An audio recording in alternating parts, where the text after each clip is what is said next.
Старики рассказывают.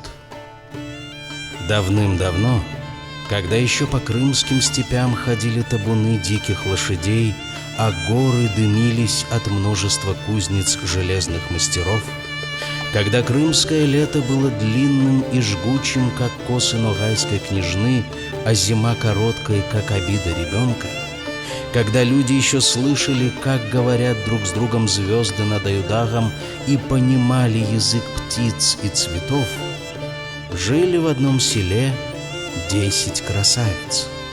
И так были они хороши, что луна закрывалась облаками от зависти к белизне их лица, а драгоценные камни бледнели, поднесенные к их глазам. Глядя на них, люди говорили: «Остановись, время, не дай увянуть с годами этой чудесной красоте». Услышав это, загрустили красавицы. «Что же нам делать?» — спрашивали они друг друга. «Как сохранить красоту?» И тогда одна из них вспомнила о сундуке вечности, передаваемом в этом селе из рода в род.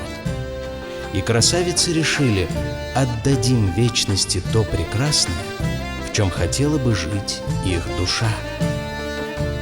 Одна сняла с себя драгоценные серьги, другая опустила в сундук стройный кувшин, третья — сотканная ее трепетными пальцами тончайшее мараме, четвертая — вышитый золотом узор своей жизни. Много веков прошло с той поры.